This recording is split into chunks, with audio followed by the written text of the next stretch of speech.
5 जनवरी 2026 सौरभ द्विवेदी का एक ट्वीट पूरे सोशल मीडिया को हिला कर रख देता है। वो इस ट्वीट में लिखते हैं कि यूं ही आबाद रहेगी दुनिया, हम ना होंगे कोई हमेशा होगा। इस ट्वीट से ये कंफर्म हो चुका था कि सौरभ द्विवेदी अब लल्लन टॉप छोड़ चुके हैं, एक ऐसा चैनल जिन्होंने सोशल मीडिया के लैंडस्केप को पूरा बदल के रख दिया था। ओरिजिनल रहें, रियल रहें, एक्टिंग कितनी देर करोगे, खौफ में कितनी देर रहोगे, अगर फूट के ना निकले बिना किसी वजह के तो मत लिखो। लेकिन आखिर सौरभ द्विवेदी ने लल्लन टॉप को क्यों छोड़ा? बड़े बड़े आरोप लगाए जा रहे हैं सोशल मीडिया पे सौरभ द्विवेदी के ऊपर। आइए देखते हैं कि सौरभ द्विवेदी ने असलियत में क्यों लल्लन टॉप को छोड़ा और आगे सौरभ द्विवेदी क्या करना चाहते हैं। अरे तुम बोले कि हम तो लेके चलते हैं। एक आपसे हाथ जोड़ के विनती है, देखिए मैं भी हाथ जोड़ रहा हूँ, लाठी वाठी मत चलाइए। क्या पढ़ाई करते हो तुम? BA second year.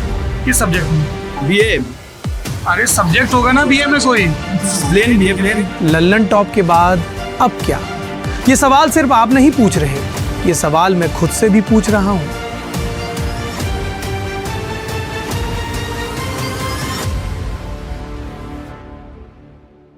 अपनी कहानी की शुरुआत करने से पहले सोशल मीडिया बज़ के बारे में बात कर लेते हैं। सोशल मीडिया पे सब यही एलिगेशन लगा रहे हैं सौरभ द्विवेदी और लल्लन टॉप के ऊपर कि उन्होंने लल्लन टॉप इसीलिए छोड़ा कि उनकी आइडियोलॉजी अब लल्लन टॉप से नहीं मिलती है। लल्लन टॉप एक ऐसा चैनल बनता जा रहा था जो राइट की तरफ लीन करने लग रहा था।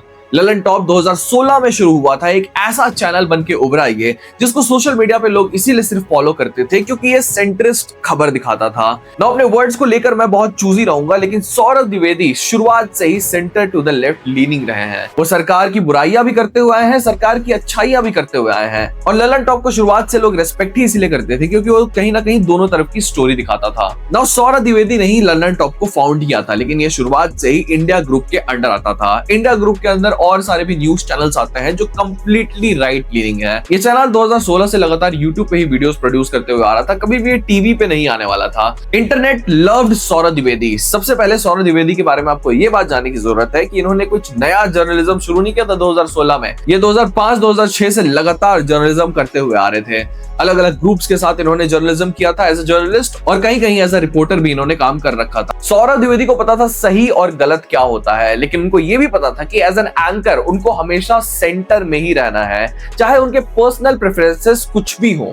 Saurabh Dwivedi slowly but surely became a global phenomena. Especially Indian students उनके फैन हो चुके थे। Now as a student of journalism मैं आपको ये भी बताना चाहता हूँ कि 2016-17 के समय पे टीचर्स हमेशा जर्नलिज्म के स्टूडेंट को ये बताया करते थे कि आपको रजत शर्मा जैसा बनना है या फिर आपको रवीश के जैसे बनना है। ये सारे बड़े रिपोर्टर्स हैं जो बहुत ही सही रिपोर्टिंग करते हैं, बहुत ही सही एंकरिंग करते हैं। लेकिन लल्लन टॉप के आने के बाद से सौरभ द्विवेदी इतने ज्यादा फेमस हो गए थे कि हर एक टीचर स्टूडेंट को ये बोलने लगा था कि तुमको सौरभ द्विवेदी जैसा बनना है। सौरभ द्विवेदी की हिंदी अनबीटेबल थी और इनकी थिंकिंग और स्टोरी टेलिंग के फैन भारत के कोने कोने में हो चुके थे। बट शुरुआत से ही कहीं ना कहीं सौरभ द्विवेदी कंट्रोवर्सीज में फंसते हुए आए थे, जिसके वजह से कहीं ना कहीं लल्लन टॉप का मीटियोरिक राइज भी हुआ है। सौरभ द्विवेदी ने इस चीज को शुरुआत से ही समझ लिया था कि सेंसेशनलिज्म और चिल्लाना ये सब तो मीडिया करती ही है, टीवी पे रोज करती है। सौरभ द्विवेदी को शुरुआत से ही कुछ अलग करना था, तो उन्होंने स्लो स्टोरी टेलिंग जैसी कहानियां सुनानी शुरू की। उन्होंने डॉक्यूमेंट्रीज बनाना शुरू किए, ना कहीं पे भी ऊंची आवाज में, ना सेंसेशनलिज्म का तड़का लगाकर। वो सिंपल अपनी बात रखते थे और चले जाते थे, और इसी सिंपलिसिटी के फैन बनने लगे लोग। लेकिन शुरुआत से ही सौरभ द्विवेदी पे अलग अलग तरीके के एलिगेशन लगाए जाते थे। जैसे आपको नुपुर शर्मा का केस पता है? नुपुर शर्मा के केस के समय लल्लन टॉप पे ये आरोप लगाया जा रहा था कि वो अपने चैनल पे सिर्फ मुस्लिम्स को बुलाते हैं और सिर्फ मुस्लिम्स का पक्ष रखते हैं, और नुपुर शर्मा को एक स्टेज भी नहीं दिया लल्लन टॉप ने अपना पक्ष रखने के लिए। ये जो इन्होंने नुपुर शर्मा केस में सबसे पहले इनका डाउनफॉल शुरू होता है, मुख्य डाउनफॉल। जबकि मेन स्ट्रीम मीडिया लगातार नुपुर शर्मा का पक्ष रखे जा रहा था, वहीं सौरभ द्विवेदी का यह मानना था कि दूसरे पक्ष को भी सुनने की जरूरत है। उस समय सौरभ द्विवेदी ने ये सारे नेटिजन्स का रिप्लाई करते हुए ये कहा कि हमने नुपुर शर्मा को बार बार कोशिश की हमने इन्वाइट करने की लल्लन टॉप में, लेकिन वो कभी भी नहीं आई है इसमें। नुपुर शर्मा से भी उनका पक्ष जानने के लिए संपर्क किया था, पर एक लाइन के जवाब से कहां किसी की भूख मिटेगी। इसके बाद से ही लल्लन टॉप सोशल मीडिया पे एक पोलराइज्ड फिगर बनकर रह गया। But Lallan top was doing something very different. वो ग्राउंड पे अपने रिपोर्टर्स को भेजता था, वो ऐसे अनफिल्टर्ड कॉन्वर्सेशन लोगों के सामने लेकर आता था जो कहीं भी और पहले कभी भी लोगों को देखने को नहीं मिली थी। ये सारे वो क्लिप्स थे जो कि न्यूज मीडिया पे ऐसे तो कट हो जाते हैं, लेकिन ये सोशल मीडिया पे बहुत ही ज्यादा वायरल हो जाते थे। ललन टॉप के राइज के पीछे Saurabh Dwivedi one of the main reasons है। आप सोच कर देखिए, 2016 में एक चैनल शुरू होता है 0 सब्सक्राइबर के साथ और आज वो चैनल 35 मिलियन पर पहुंच चुका है और सौरभ द्विवेदी के पॉलिटिकल स्फीयर में दोस्त से ज्यादा दुश्मन बन चुके हैं और सेलिब्रिटीज उनके फैन बन चुके हैं। सौरभ द्विवेदी ने कई सारे नए तरीके के शोज अपने चैनल ललन टॉप पे लॉन्च किए, जिसमें से guest in the news room उनका सबसे पॉपुलर सीरीज है। इसमें एक गेस्ट आता है और वो सौरभ द्विवेदी के साथ बात करता है। सौरभ द्विवेदी के इंट्रोज भी इसी पर्टिकुलर सीरीज की वजह से बहुत ही ज्यादा पॉपुलर हो गए थे। मेन स्ट्रीम मीडिया भी कहीं ना कहीं अब ललन टॉप की बातें करने लग रही थी और लोग न्यूज के लिए अब सीधा ललन टॉप की तरफ जाते थे या किसी और मेन स्ट्रीम मीडिया को अब खोलकर नहीं देखते थे, क्योंकि कहीं ना कहीं वो जानते थे कि ये बायस्ड है और ललन टॉप सेंटर में है, बायस्ड नहीं है। इंडिया ग्रुप के साथ जुड़े होने की वजह से ललन टॉप को एक तरफ लीन होने की आजादी नहीं मिलती थी। अगर हम लोग किसी भी अनफिल्टर्ड कॉन्वर्सेशन को देखते हैं सौरभ द्विवेदी की, तो वो थोड़े से लेफ्ट लीनिंग थे, तो वो मोदी जी की कहीं ना कहीं बुराई कर ही देते थे। लेकिन अभी हाल ही में एक ऐसी घटना हुई थी जिसके बारे में सौरभ द्विवेदी अगर सही रिपोर्ट नहीं करते तो एज अ जर्नलिस्ट कहीं ना कहीं सौरभ द्विवेदी हार जाते, लेकिन उन्होंने यहाँ पे सही जर्नलिज्म किया। अभी हाल ही में मध्य प्रदेश की एक जगह पे लोगों को गंदा पानी पिलाया जा रहा था। उस गंदे पानी, जहरीले पानी को पीने की वजह से 15 लोगों की मौत। वहां पे मिनिस्टर पहुंच के दौरा करता है उस पूरे एरिया का और वहां पे जब रिपोर्टर इसी पर्टिकुलर इशू पे उनसे सवाल पूछता है तो घंटा शब्द का प्रयोग किया जाता है उस पॉलिटिशियन के द्वारा और ललन टॉप ने इस पूरे चीज को रिपोर्ट किया है और रिपोर्टर को समर्थन भी दिया है अपना। माना यह जा रहा है सोशल मीडिया पे कि सौरभ द्विवेदी का ये मूव इंडिया ग्रुप के बड़े बड़े लोगों को पसंद नहीं आया, जिसके वजह से ललन टॉप से सौरभ द्विवेदी को निकाल दिया गया है। और कहीं ना कहीं राइट लीनिंग जितने भी चैनल्स हैं यूट्यूब पे वो भी यही बिलीव करते हैं। सोशल मीडिया पे अभी भी बहुत सारे बजेस चल रहे हैं, लोग ये स्पेकुलेशन लगा रहे हैं कि सौरभ द्विवेदी एक नए करियर की शुरुआत करने जा रहे हैं। वो फिल्म मेकिंग से लेकर स्क्रीन प्ले राइटिंग और एक्टिंग करना चाहते हैं, इसीलिए उन्होंने ललन टॉप को छोड़ा है। हाल ही में एक ट्रेलर भी लॉन्च हुआ है जिसमें सौरभ द्विवेदी देखने को मिल रहे हैं। तो सोशल मीडिया पे लोगों का ये भी स्पेकुलेशन है कि कुछ बड़ा करने के लिए सौरभ द्विवेदी ने ललन टॉप को छोड़ा है। कई सारे लोग ये भी मान रहे हैं कि ललन टॉप में रहते रहते सौरभ द्विवेदी किसी और चीज का प्लानिंग कर रहे थे और ये ललन टॉप के बड़े बड़े एग्जीक्यूटिव्स को पसंद नहीं आ रहा था। सौरभ द्विवेदी रुकने वाले नहीं थे और ललन टॉप के एग्जीक्यूटिव्स को ये पसंद नहीं आ रहा था, इसीलिए सौरभ द्विवेदी को धक्के मारकर निकाल दिया गया है। सोशल मीडिया पे यूजर्स ये भी बोल रहे हैं कि सौरभ द्विवेदी हैड एनफ, क्योंकि वो लगातार ऐसी रिपोर्टिंग कर रहे थे जो सेंटर लीनिंग थी, लेकिन उनको सच्चाई तो अपने दोनों आंखों से दिख रही थी ना।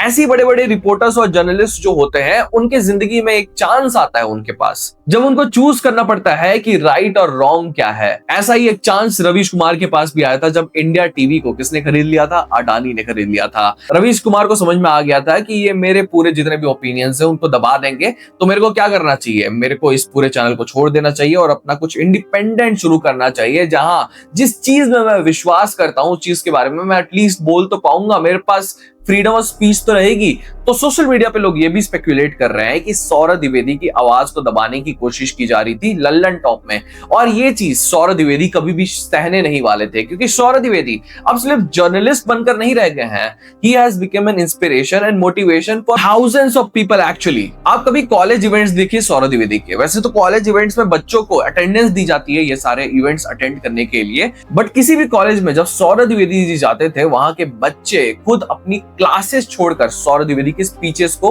अटेंड करने जाते थे। Saurabh Dwivedi was no celebrity, Saurabh Dwivedi was no influencer, social media का स्टार नहीं है ये कोई बंदा, ये एक नॉर्मल जर्नलिस्ट है जो गमछा पहन के चलता था। और आज इसी चीज को एक अलग तरीके से भी जस्टिफाई किया जा रहा है कि ये सारा एक बड़ा ब्रांडिंग का गेम था। सोशल मीडिया पे एक और वायरल खबर है, लोग ये कह रहे हैं कि सौरभ द्विवेदी धीरे धीरे इगोइस्टिक हो गए थे, बट जब आप एक ट्रेंड देखते हो और सोशल मीडिया को समझने की कोशिश करते हो तो आपको ये देखने को मिलता है कि सौरभ द्विवेदी ये पहले जर्नलिस्ट नहीं है जिन्होंने एक बहुत बड़े न्यूज चैनल को क्विट किया है जस्ट बिकॉज कहीं ना कहीं वो अपना ओपिनियन नहीं रख पा रहे थे वहां पे। इनफैक्ट ललन टॉप के ही एक जर्नलिस्ट ने ललन टॉप को क्विट किया, अपना एक चैनल खोला और आज वो चैनल बहुत ज्यादा पॉपुलर हो चुका है और आर्ग्यूबली कहीं ना कहीं ललन टॉप से भी ज्यादा पॉपुलर हो चुका है। उस न्यूज चैनल का नाम है न्यूज पिंच, और एक ऐसे बंदे ने इस न्यूज चैनल को स्टैब्लिश किया है जो लंबे समय तक ललन टॉप के साथ काम करते थे और सौरभ द्विवेदी के बहुत ही ज्यादा क्लोज थे। बंदे का नाम है अभिनव, उन्होंने ललन टॉप को छोड़ा, न्यूज पिंच शुरू किया, बिहार इलेक्शन उन्होंने कवर किया और इतना ज्यादा पॉपुलर हो गए हैं कि आज ऑलमोस्ट 1 मिलियन सब्सक्राइबर उनका चैनल पहुंचने वाला है। कहीं ना कहीं सौरभ द्विवेदी को भी ये पता चल गया था कि भैया मैं भी बहुत ज्यादा पॉपुलर हूं, मैं भी अपना कुछ नया कर सकता हूं और लोग मुझे फॉलो करेंगे। यू हैव टू अंडरस्टैंड, कहीं ना कहीं लोग लल्लन टॉप को लल्लन टॉप की वजह से नहीं देखते थे कि ये न्यूज चैनल है, यहाँ पे सच्चाई बताई जाती है, सेंटर के यहाँ पे आइडियाज दिखाए जाते हैं। कहीं ना कहीं सौरभ द्विवेदी के ऑरा के वजह से लल्लन टॉप जैसे चैनल को लोग फॉलो किया करते थे। बड़े बड़े जो प्लेयर्स होते हैं वो अपना टीम छोड़ के जब दूसरी टीम में जाते हैं तो आपको ये भी याद रखना है कि उनके जितने भी फॉलोअर्स होते हैं, फैंस होते हैं, वो नए टीम के फैन बन जाते हैं। और सौरभ द्विवेदी को ये बात बहुत अच्छे से पता है। जितना भी स्पेकुलेशन हो सोशल मीडिया पे, कहीं ना कहीं ये बात जग जाहिर है कि सौरभ द्विवेदी कुछ नया करना चाहते हैं। ये कहानी किसी नाराजगी की भी नहीं है। ये कहानी उस पल की है जब आदमी को समझ आ जाता है कि अब रुकना आगे बढ़ने से ज्यादा मुश्किल हो रहा है।